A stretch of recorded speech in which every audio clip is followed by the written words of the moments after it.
Now it's time for Inspirational Women, and my guest, Olivia Odileke, an education technology trainer and author of the new book, A Beginner's Guide to Nearpod, a tool for transforming virtual teaching in K-12.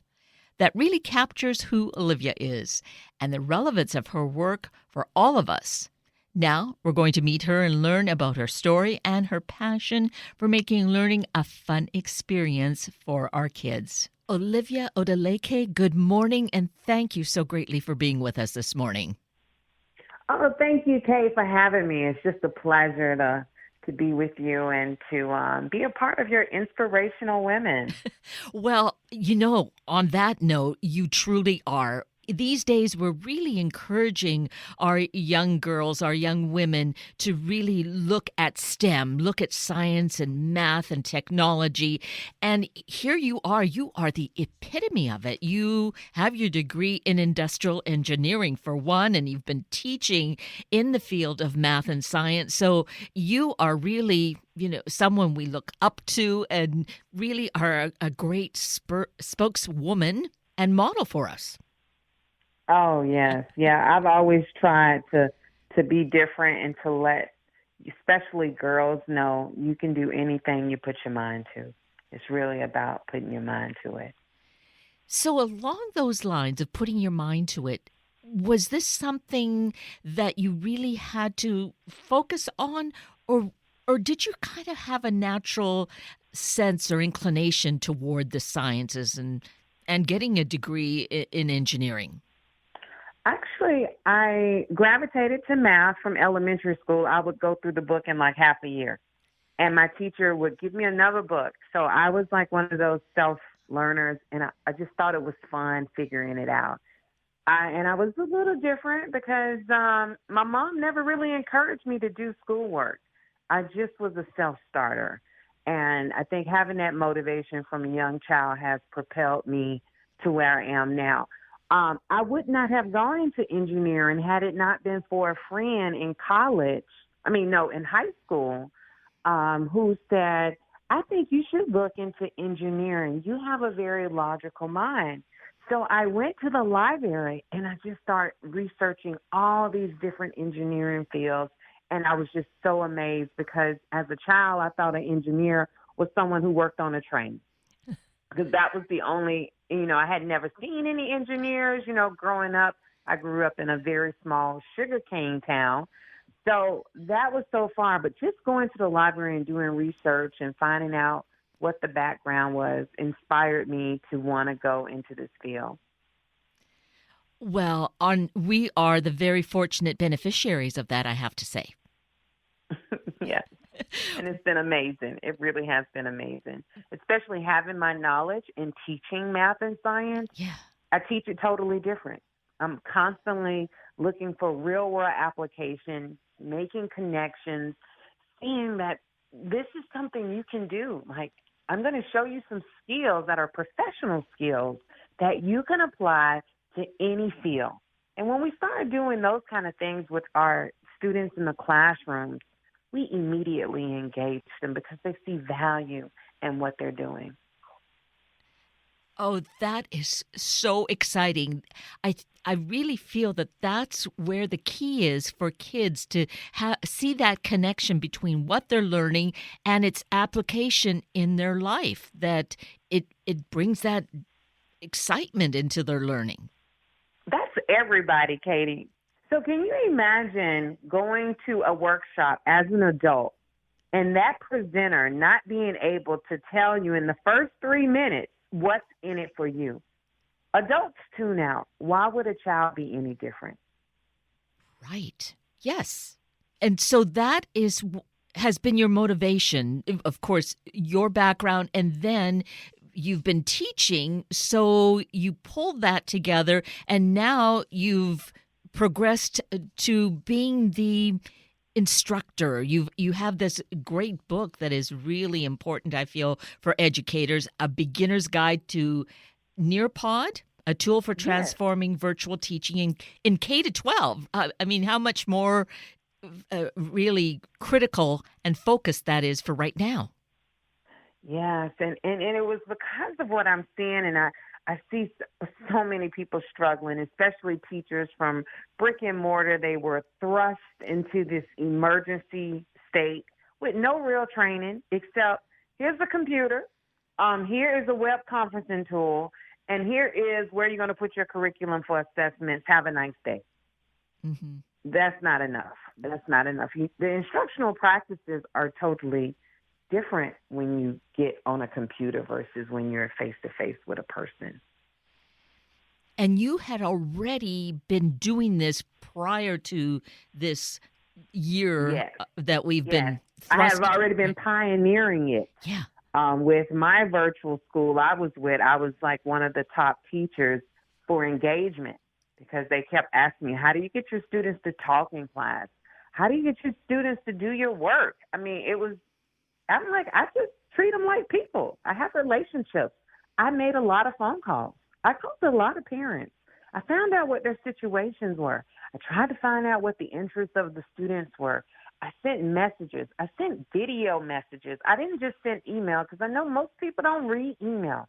We have too much email coming to us now. So as a teacher, you have to really become almost like an entertaining marketer to get parents to open and look at the things that you're sending. It's just because it's just too many things coming at a person, and especially with COVID. So I took all of those strategies, and plus Nearpod helped my life as a virtual teacher. I've been using it faithfully for 5 years, and it was just night and day, Kate, night and day. It was like going from a dry PowerPoint where you just show the slides and you lecture to students for 40 minutes and you say, here's what I'm doing. And then, okay, go do it on your computers. Instead, I changed it to tell me about what do you feel about this topic, or draw a picture about how you're feeling. Now they could interact. I could see their feelings. Now I show them something, and then now they show me something. So it became more of a back and forth. And that's really an effective classroom when you have a balance between teacher talk and student talk. Right. So let's take a little step back here. You've mentioned Nearpod. I actually mentioned it right at the outset, too. Tell us what Nearpod is. Nearpod is a presentation platform that allows you to insert interactive activities to solicit the thinking of your students. So, In a nutshell. so obviously, it's very critical to this whole process. Yes, it's very critical because one of the biggest challenges an educator has is, what are my students thinking? Right? Yes. We don't know what they're thinking. And if we know what they're thinking, we can help get rid of misconceptions. We can help with any fears they have. And it becomes so much easier to teach them because we know what they're thinking. Well, Nearpod is my secret tool to find out what my students are thinking. So I may insert an open-ended question about, how do you feel about the problem you just did? Or what was your greatest struggle? Now, they would never in life, they wouldn't say it out loud because they don't want other people to know their weaknesses and their insecurities. But because it's private through an open-ended question that only the teacher can see, they feel safer to tell you. And then you make adjustments as you move forward. That's just one example. Katie, I got so many, but that's just one example. It's a really good illustration, though, of what this means and why it's so important, because that connection and interaction is obviously very key in the classroom, but you're talking now virtually. You've been able to use it successfully, and that's what teachers are struggling with, and parents too struggle because they're trying and keep their kids involved. So maybe parents are the ones to encourage teachers or work with teachers to really make this successful. Oh, I believe it. And then too, they have a live participation mode where the teacher is leading it, but I can also convert a lesson to self-paced. So if I convert a lesson to self-paced, I can send a link to a parent whose child has missed my class, I can add my voice. I can add instructions. I can put more supports within that lesson to cater to the needs of that individual child. So it's also a way to personalize learning for students too, and to put them on different pathways versus just everyone getting the same information the same way.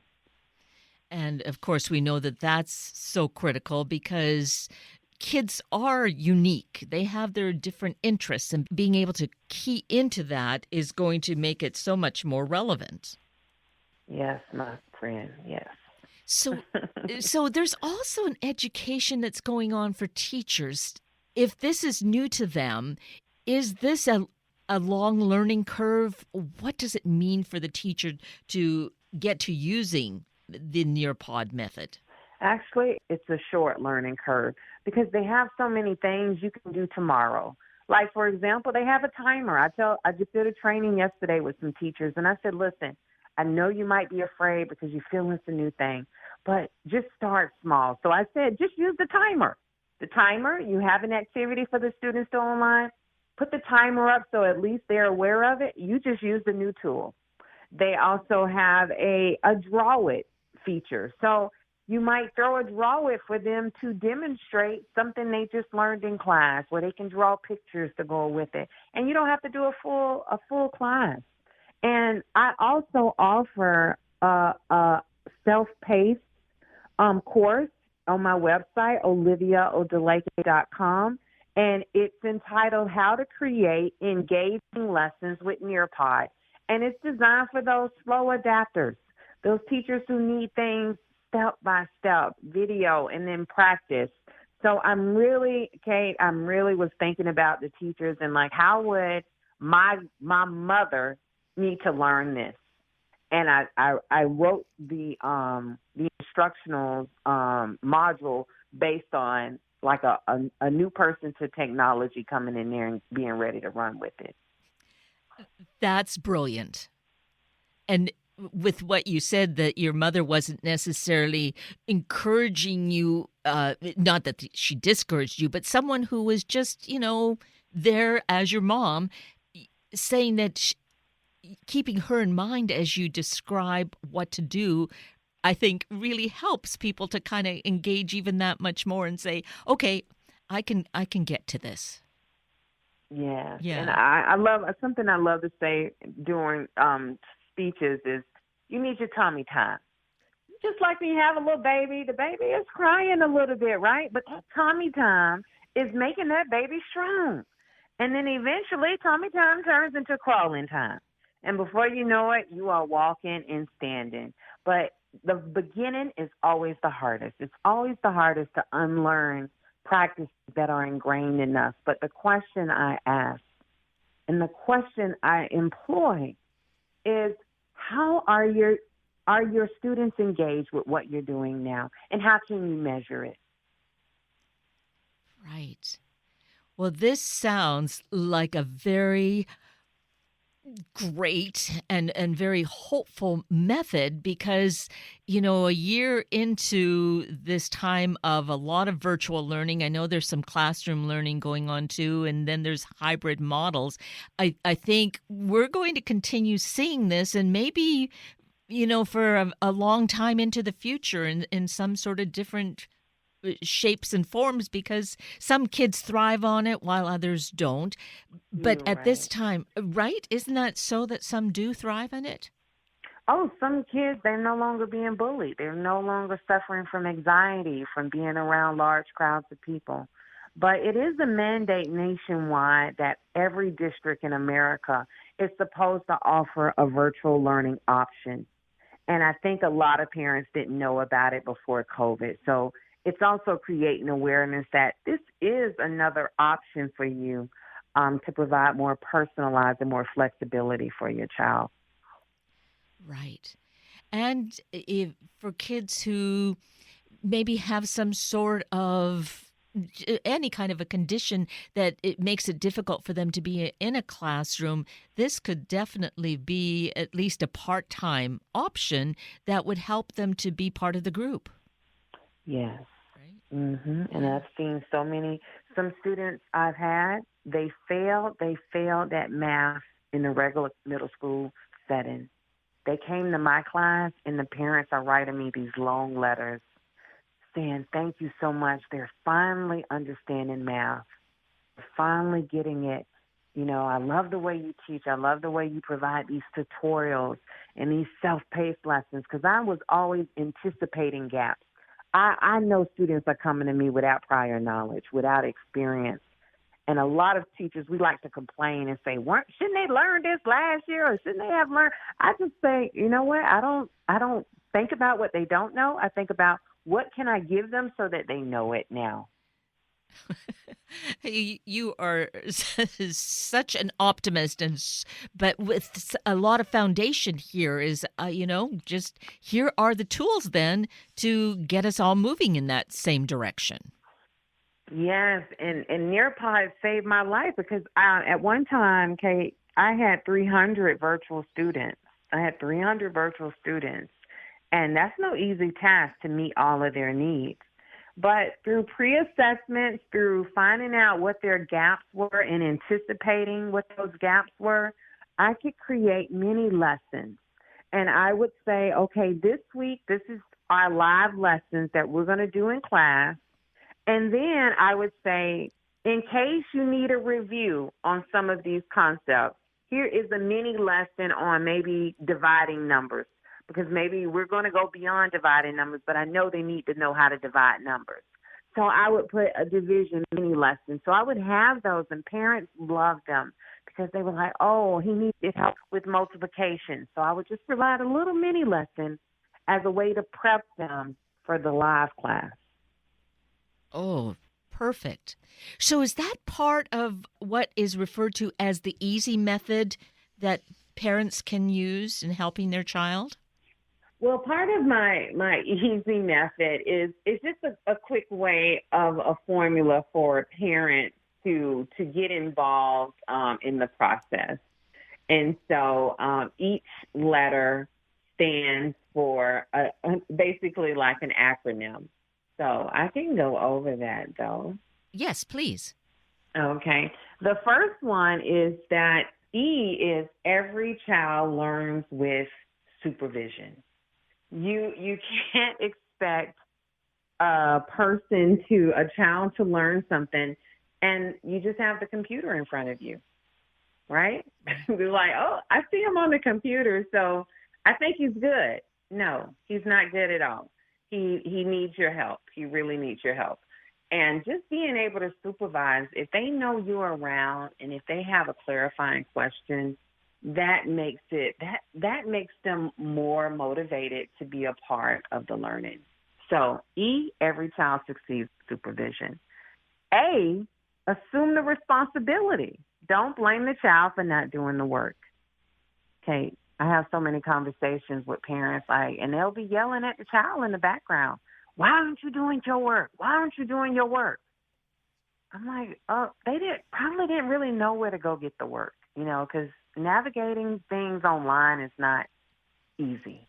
You got to know how to navigate. And if the parent doesn't know how to get there, the child doesn't know 300%. So assume the responsibility. Don't blame the child, and just say, you know what? I am going to take responsibility of knowing how to log into their learning platform and how do they access their assignments. I mean, that seems easy, but it's kind of hard, right? It can be, yes. Yeah. The S is set up a system on when you will check their daily assignments. You got to have a system. What's your system? I mean, you work every day. What days of the week do you feel like you have a little more time to focus on helping them? So maybe that, for me, is Tuesday and Friday. So Tuesday, Friday, I pretty much have those afternoons open. I am going to work with my child for at least 2 hours minimum to help monitor their work. That's my system. Or on Tuesday, I check in and say, okay, what did you accomplish on Monday? Let's check it off. Let's check it off the list. Which one did you struggle in? Okay, let's open up an email right now to your teacher and let her know these are your questions about this. So we're kind of teaching them to be independent, but at the same time, we have a system for when we will check in with them. Because as a working parent, I hope the schools know that parents can't work with their child every day unless they're at-home parents, that they're just at home, they're hanging out, and all they do is help their child. The average person I know is working. Right. And because they're working, you have to set up a system that works for you.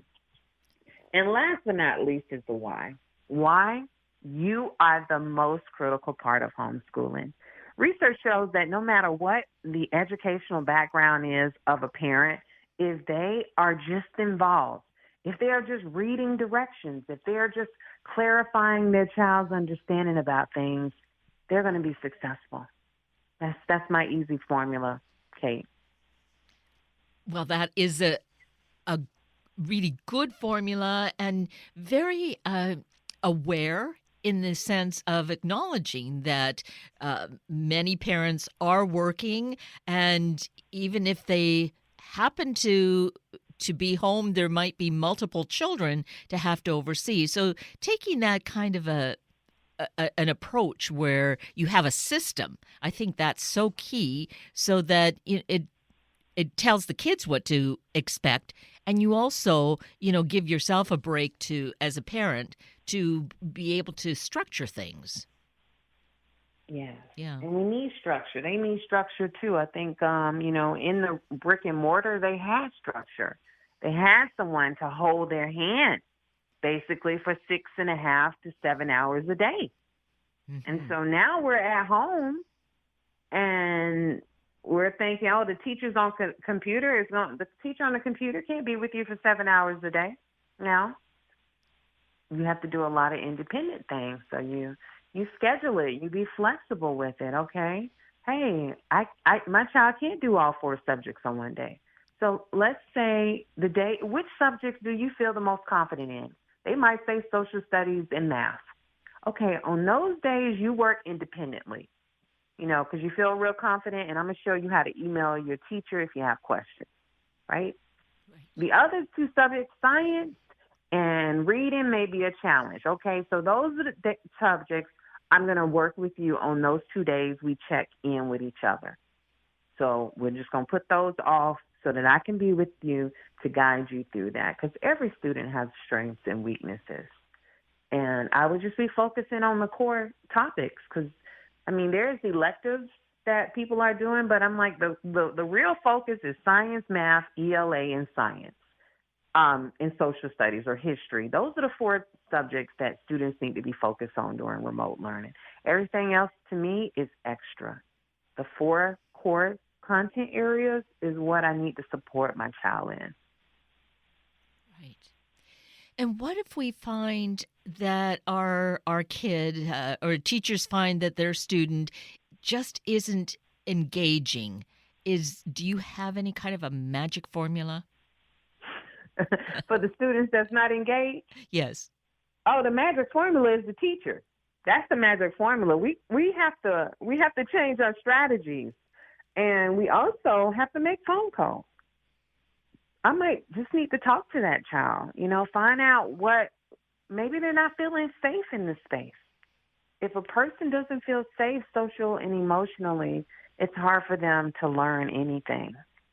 So me just having a personal conversation and finding out more about that child and finding out more about their interests may also motivate them to want to participate and be a part of it. But a lot of teachers used to have these relationships with students face-to-face because they saw them every day, are finding it a challenge because they're not used to calling their house. Mm-hmm. They're not used to that. And we have to make that our comfort zone, because that's the way we can connect with families. So this isn't necessarily additional work. It's just taking what would have happened in the classroom and switching it around so that a phone call, is that what you would also, in your instruction have to do, is make those kinds of phone calls, right? As a virtual teacher, almost 30% of my time was building relationships with parents and students through Zoom calls, through phone calls, through personalized videos. I may send a child a video with my face. Hey, Jane, I just read your review of your math facts. It was awesome. I just wanted to send this video and say I'm so proud of you. Keep up the good work. And I email that to them. Is that child not going to be motivated to want to do more work in my class? Well, so That's what? the type of stuff we have to do is personalize. You take your phone, you do a selfie.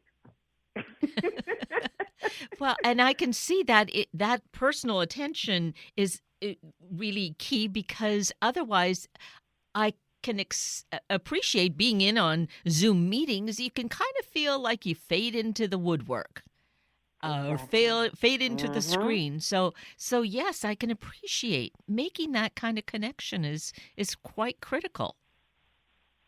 It's very critical, and it's the little things that count. Don't we always hear that? It's the little things, and the little things sometimes don't take a lot of time. I would pick like 4 or 5 students a week to highlight, and I would just make a little custom video, send it to their email or their parents' email, and say, please share this. And that's a moment that a parent gets to celebrate, too, with their child.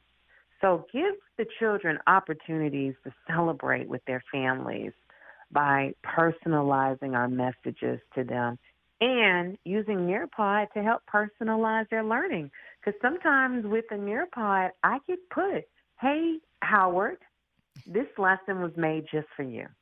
I know you're struggling in this area, so I put together this to help you. I record my voice on the very first slide. I send that lesson to Howard as a self-paced lesson. He's doing it on his own, but I just personalize it just by recording my voice on the first slide. And you could do that for all, the ones that really need motivation. Those are the ones you can do it for. Yes. It's powerful, isn't it, when you think about it, Kate? Yes. Can you imagine? You're getting a message from your teacher, and it's a lesson, and the lesson is so engaging, and the very first slide has your name in it.